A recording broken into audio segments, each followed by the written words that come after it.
ಯಳಂದೂರು ತಾಲೂಕು ವಕೀಲರ ಸಂಘದ ನೂತನ ಪದಾಧಿಕಾರಿಗಳ ಆಯ್ಕೆ ವಕೀಲರ ಸಂಘದ ಕಚೇರಿಯಲ್ಲಿ ನಡೆಯಿತು. ವಕೀಲರ ಸಂಘದ ಚುನಾವಣೆಯಲ್ಲಿ ಅಧ್ಯಕ್ಷ ಸ್ಥಾನಕ್ಕೆ ಅವಿರೋಧವಾಗಿ ಜಯಶಂಕರ್ ಅವರು ಆಯ್ಕೆ ಮಾಡಲಾಯಿತು. ಚುನಾವಣೆಯ ಮೂಲಕ 4 ಮತದಲ್ಲಿ ಪ್ರಧಾನ ಕಾರ್ಯದರ್ಶಿಯಾಗಿ ಗಂಗವಾಡಿ ಸಂಪತ್ ಕುಮಾರ್ ಅವರು ಆಯ್ಕೆಯಾಗಿದ್ದಾರೆ.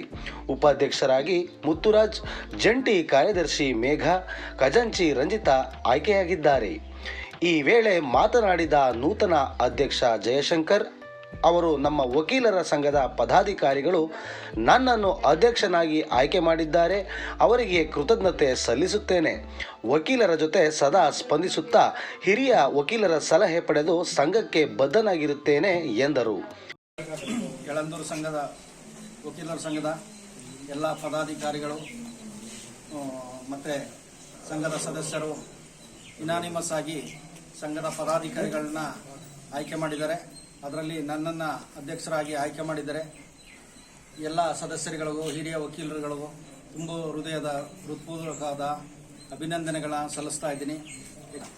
ವಕೀಲರ ಸಂಘದಿಂದ ಎಲ್ಲ ನನಗೆ ಎಲೆಕ್ಷನ್ ಥರನೇ ಮಾಡಿದ್ರು. ಅದರಲ್ಲಿ ನನಗೆ ಎಲ್ಲ 4 ಓಟ್ನಲ್ಲಿ ನಾನು ಅಂತರದಿಂದ ಗೆದ್ದಿದ್ದೀನಿ. ನನ್ನ ಎಲ್ಲ ಹಿರಿಯ ವಕೀಲರು ಮತ್ತು ಕಿರಿಯ ವಕೀಲರಿಗೂ ಧನ್ಯವಾದ ತಿಳಿಸ್ತೀನಿ. ನನ್ನ ಸೆಕ್ರೆಟರಿ ಆಯ್ಕೆ ಮಾಡಿದ್ದಾರೆ. ಏನು ನಾವು ಈಗ ಪ್ರಮಾಣ ವಚನ ಬೋಧಿಸ್ತು ಅದೇ ರೀತಿಯಾಗಿ ನಾನು ಕೆಲಸ ಕಾರ್ಯಗಳನ್ನು ಮಾಡ್ಕೊಯ್ತೀನಿ ಅಂತ ಹೇಳಕ್ಕೆ ಇಷ್ಟಪಡ್ತೀನಿ. ಯಳಂದೂರು ವಕೀಲರ ಸಂಘದಲ್ಲಿ ಪ್ರಸ್ತುತ ನಾನು ಉಪಾಧ್ಯಕ್ಷನಾಗಿ ಆಯ್ಕೆಯಾಗಿದ್ದೇನೆ. ಈ ನನ್ನ ಉಪಾಧ್ಯಕ್ಷನ ಆಯ್ಕೆ ಮಾಡೋ ಅವಿರೋಧವಾಗಿ ಆಯ್ಕೆಯಾಗಿದ್ದೇನೆ. ನನ್ನ ವಂದನೆಗಳನ್ನು ನನ್ನ ಸಂಘದ ಎಲ್ಲ ಸರ್ವ ಸದಸ್ಯರುಗಳನ್ನು ತಿಳಿಸ್ತಿದ್ದೀನಿ. ನಾವು ಏನು ಕಮಿಟಿ ಇದ್ದೀವಿ, ಅಧ್ಯಕ್ಷರು, ಉಪಾಧ್ಯಕ್ಷರು, ಸೆಕ್ರೆಟರಿ ಏನು ಕಮಿಟಿಗಳಿದ್ದೀರಿ, ನಾವೆಲ್ಲ ಕಾನೂನುಬದ್ಧವಾಗಿ ಸೌಹಾರ್ದತೆಯಿಂದ ಎಲ್ಲ ಕೆಲಸಗಳನ್ನು ಸುಗಮವಾಗಿ ನಡೆಸ್ಕೊಂಡು ಹೋಗ್ತೀವಿ ಅಂತ ಹೇಳಿ ನಾವು ಈ ದಿನ ಹೇಳ್ತೀವಿ.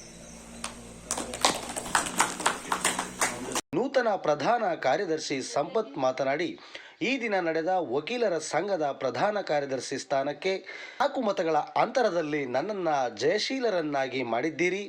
ತಮಗೆಲ್ಲರಿಗೂ ಸ್ವಾಗತ. ನಾನು ವಕೀಲನಾದಾಗಿನಿಂದ ನನಗೆ ತಮ್ಮ ಸಹಕಾರ ನೀಡಿದ್ದೀರಿ. ನಿಮ್ಮ ಸೇವೆ ಮಾಡಲು ನನಗೆ ಮತ್ತೊಮ್ಮೆ ಪ್ರಧಾನ ಕಾರ್ಯದರ್ಶಿಯಾಗಿ ಆಯ್ಕೆ ಮಾಡಿದ್ದು ಎಲ್ಲ ವಕೀಲರ ಮಾರ್ಗದರ್ಶನ ಪಡೆದು ಕಾನೂನಾತ್ಮಕವಾಗಿ ಕೆಲಸ ಮಾಡುತ್ತೇನೆ ಎಂದು ತಿಳಿಸಿದರು. ಈ ಸಂದರ್ಭದಲ್ಲಿ ವಕೀಲರಾದ ರವೀಶ್ ಮಹದೇವಸ್ವಾಮಿ, ಬಿ ಸಿದ್ದರಾಜು, ಸಿ ಮಹದೇವಸ್ವಾಮಿ, ಮಲ್ಲಿಗೆಹಳ್ಳಿ ಕುಮಾರಸ್ವಾಮಿ, ಹೊನ್ನೂರು ನಾಗರಾಜು, ಕೃಷ್ಣ, ಗೌಡಹಳ್ಳಿ ಮಹೇಶ್, ನಾಗರಾಜ್, ಪರಶಿವಮೂರ್ತಿ, ಅಶ್ವಿನ್, ಯರಿಯೂರು ಕುಮಾರಸ್ವಾಮಿ, ಶಶಿಧರ್, ಗಣಿಗನೂರು ನಾಗರಾಜು, ನಂಜುಂಡಸ್ವಾಮಿ ಸೇರಿದಂತೆ ಅನೇಕರು ಹಾಜರಿದ್ದರು.